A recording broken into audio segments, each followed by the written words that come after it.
Halo teman-teman semuanya, balik lagi bersama aku Marvel di video belajar statistika dasar. Dan kali ini teman-teman kita bakal belajar tentang uji hipotesis dua populasi. Langsung saja ya kita masuk ke dalam materinya.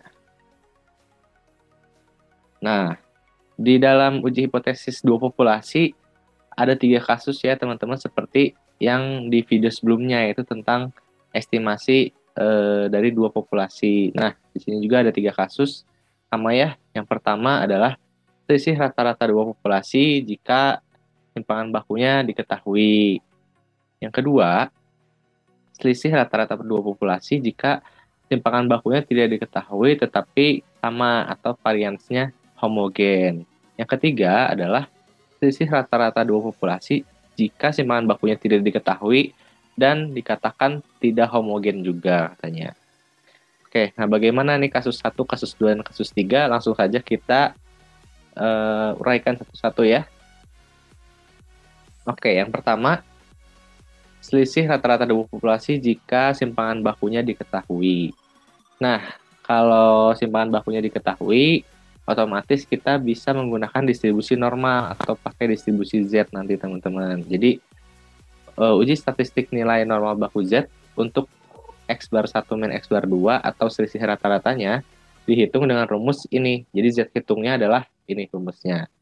Z hitung sama dengan X bar 1 dikurang X bar 2, yaitu rata-rata sampel 1 dikurang rata-rata sampel 2 dikurangi mu 1 min mu 2. Ini tuh adalah rata-rata populasi 1 dikurang rata-rata populasi 2. Dan nah ini tuh adalah simpangan baku gabungan atau sigma X bar 1 min X bar 2. Nah, simpangan baku gabungan ini apa rumusnya? Nah, di sini ada rumus dari simpangan baku gabungan adalah sama dengan akar dari simpangan baku pertama dikuadratkan per N1 atau jumlah data 1 ditambah sigma 2 kuadrat atau simpangan baku data kedua ya per N2 atau jumlah data kedua.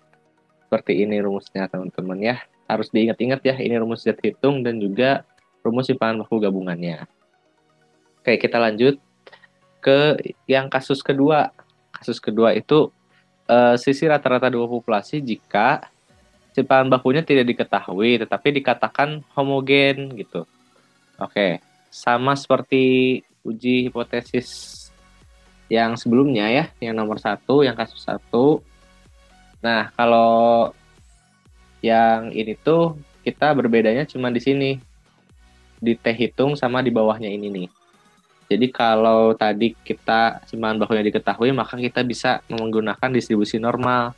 Nah, kalau ini simpangan bakunya kita nggak tahu, jadi harus pakai distribusi T gitu. Dan di sini yang asalnya sigma yaitu simpangan baku populasi. Nah, karena kita nggak tahu simpangan baku populasinya, maka kita pakai simpangan bakunya simpangan baku sampel, di sininya S ya gitu.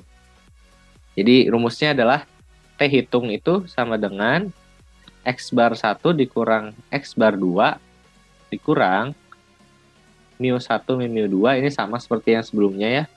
Per di sini bedanya adalah S atau simpangan baku sampel. Simpangan baku sampel X bar 1 dikurang X bar 2. Seperti itu. Nah, di sini cara mencari simpangan baku sampel gabungannya tuh gimana? Nah, ini rumusnya yang ini ya, yang bawah nih. Dengan S X bar 1 min X bar 2 itu adalah SP akar dari 1 per N1 tambah 1 per N2. Nah, SP itu apa? SP itu kita cari dengan rumus yang di atasnya, yang ini. Jadi, SP itu sama dengan akar dari N1 dikurang 1, S1 kuadrat ditambah N1 min 1 dikali S2 kuadrat ya, per N1 ditambah N1 dikurang 2. Oke. Sepertinya di sini harusnya N2 ya, teman-teman di sini. N2, di sini juga N2 ya. Ini salah ketik sepertinya. Tuh, jadi rumusnya adalah akar dari N1 min 1 dikali S1 kuadrat ditambah ini N2 dikurang 1 dikali S2 kuadrat per N1 ditambah ini N2 ya, ditambah N2 dikurang 2. Seperti itu. Untuk kasus kedua ya. Nah, untuk kasus ketiga gimana? Untuk kasus ketiga, rumus T hitungnya itu sama nih. Rumus T hitungnya adalah sama persis seperti yang kasus 2. Cuman berbeda di dalam S-nya ini. S-nya ini bukan dicari dengan rumus yang tadi, bukan dicari dengan SP akar 1 per N1 tambah 1 per N2, tapi rumus S-nya itu beda lagi ya, nih ada di next slide. Nah, rumusnya itu ini ya, rumus yang S X bar 1 dan X bar 2 yang di kasus ketiga itu adalah sama dengan akar dari S1 kuadrat per N1 ditambah S2 kuadrat per N2. Nah, untuk distribusi T juga kita memerlukan DF ya, atau derajat kebebasan. Nah, derajat kebebasannya dihitung pakai rumus berikut. Kalau di kasus ketiga, pakai S1 kuadrat per N1 ditambah S2 kuadrat per N2 dikuadratkan semua per S1 kuadrat per N1 dikuadratkan per N dikurang 1 ditambah S2 kuadrat per N2 dikuadratkan per N-1. Ya, jadi DF-nya itu berbeda dan juga S X bar 1 min X bar 2-nya berbeda dari kasus 2.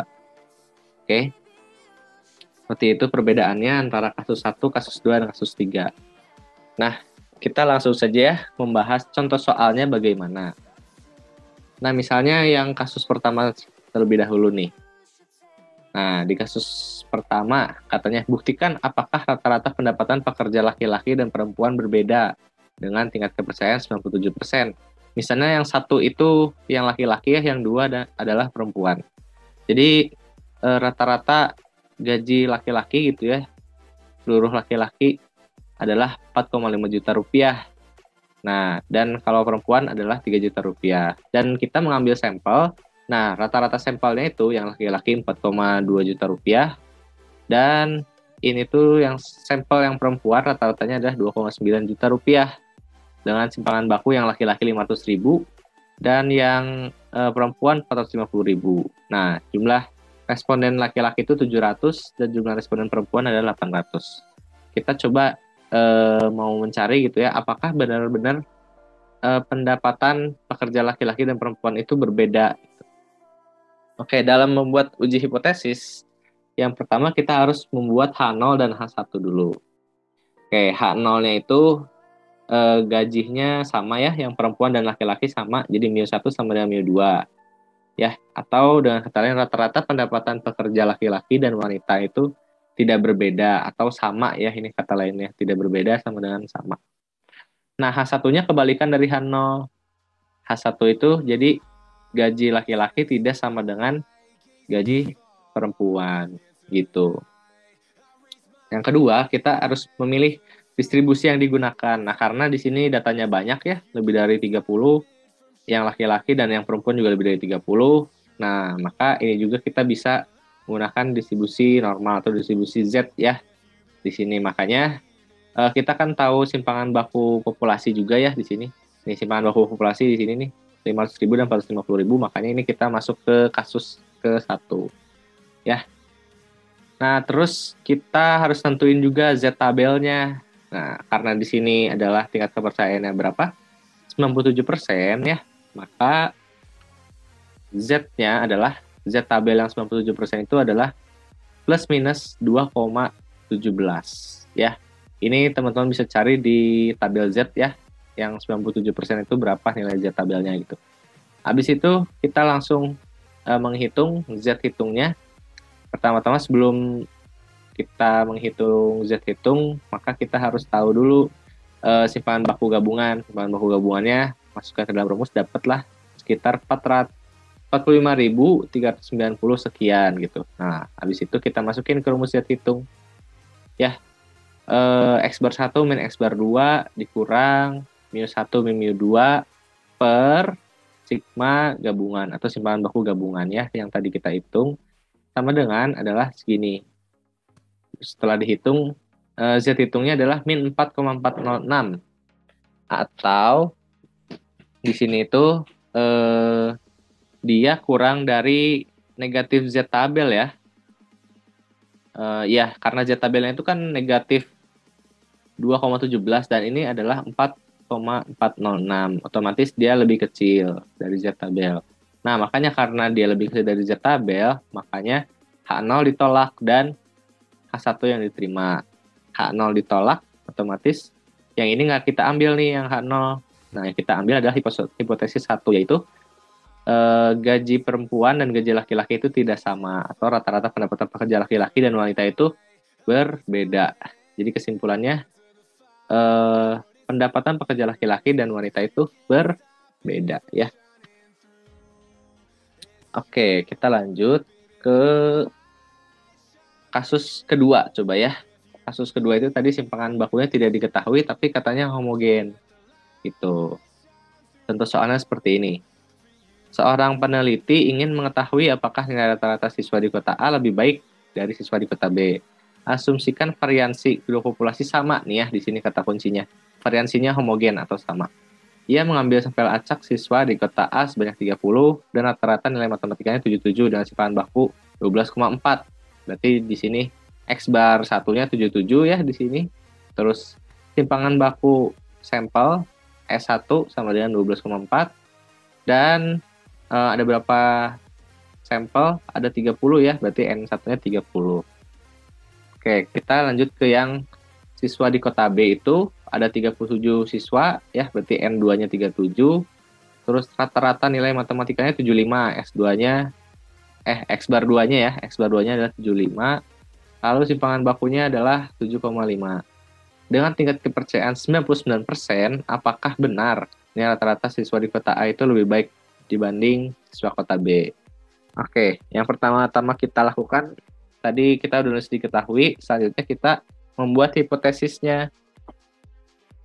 Hipotesis nolnya itu adalah mu1 sama mu2, atau bisa kita sebut nilai rata-rata matematika siswa di kota A itu tidak berbeda atau sama ya, sama dengan siswa kota B. Dan H1-nya adalah mu1 lebih besar dari mu2, atau nilai rata-rata siswa di kota A lebih baik ya dengan siswa di kota B. Karena yang ditanya tuh nih di sini di soalnya, apakah nilai rata-rata siswa di kota A lebih baik, makanya H1-nya harus lebih besar, bukan tidak sama dengan ya, tapi harus lebih besar karena yang ditanya lebih baik atau enggak gitu. Nah, tahap 2 kita harus menentukan distribusinya. Karena N-nya besar dan simpangan bakunya tidak diketahui, maka data mendekati distribusi normal, tapi kita menggunakan distribusi T, karena simpangan bakunya kita nggak tahu ya simpangan baku populasinya. Jadi pakai T ya. Tahap ketiga kita menentukan daerah kritis atau daerah merahnya gitu ya, berapa. Nah, karena di sini tuh menggunakan uji satu pihak kanan ya, karena di sini dia H1-nya itu lebih besar ya. H1 tandanya lebih besar, makanya kita uji satu pihak kanan aja. Oke, berarti tingkat kepercayaannya adalah 99% ya. Nah, 99%. Oleh karena itu, T-tabelnya kita dapat 1,669. Dengan derajat kebebasannya dari N1 tambah N2 dikurang 2 ya. Ini derajat kebebasannya N1 tambah N2 dikurang 2 sama dengan 65. Kita dapat T-tabel dengan tingkat kepercayaan 99% dan juga derajat kebebasannya 65 itu adalah 1,669. Itu. Lalu kita udah tahu T-tabel, kita harus tahu juga T-hitung ya. Kita menghitung dulu nilai T-hitungnya. Sebelum menghitung T-hitung kita harus tahu dulu SP ya. Habis itu kita udah tahu SP, kita tahu juga nanti S X bar 1 min X bar 2, baru kita menghitung T-hitungnya. Nah, didapatkan T-hitungnya berapa? T-hitungnya sekitar 0,816 sekian gitu ya. Nah, ini T-hitung ini tidak berada di daerah kritis atau tidak berada di daerah merah. Oleh karena itu, ya H0-nya diterima gitu. Karena dia masih lebih kecil dari 1,669. Ya, artinya oleh karena itu H0-nya yang diterima. H0 itu apa? H0 itu nilai rata-rata matematika siswa di kota A tidak berbeda dengan siswa di kota B. Otomatis ini yang kita ambil sebagai keputusan. Ya, berarti sudah terjawab ya pertanyaan peneliti tersebut. Apakah siswa di kota A lebih baik dari siswa di kota B? Tidak, karena tidak berbeda ya. Seperti itu. Nah, kita lanjut coba ke kasus ketiga. Ini soalnya sebenarnya sama ya, seperti yang kasus 2, hanya diganti ini tuh variansnya tidak sama gitu.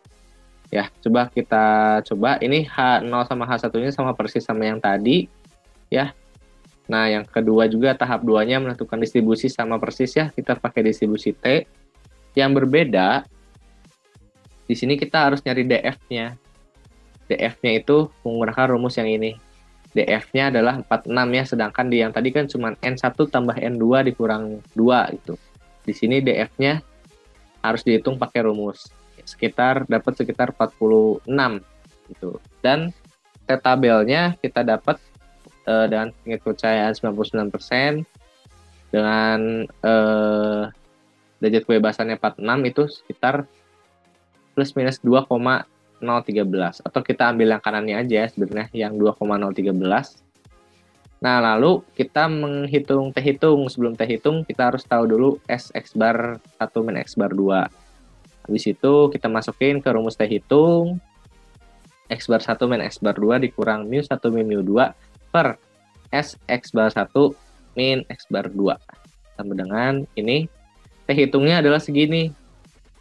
T hitungnya adalah 1,1637. Dan ini masih masuk ke dalam daerah putih atau bukan daerah kritis ini tuh ya, karena dia masih lebih kecil daripada 2,013. Otomatis yang ini juga H0-nya diterima ya, masih daerah putih jadi H0 yang diterima.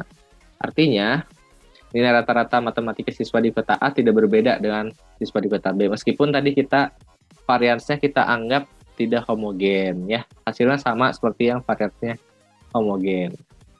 Seperti itu teman-teman ya.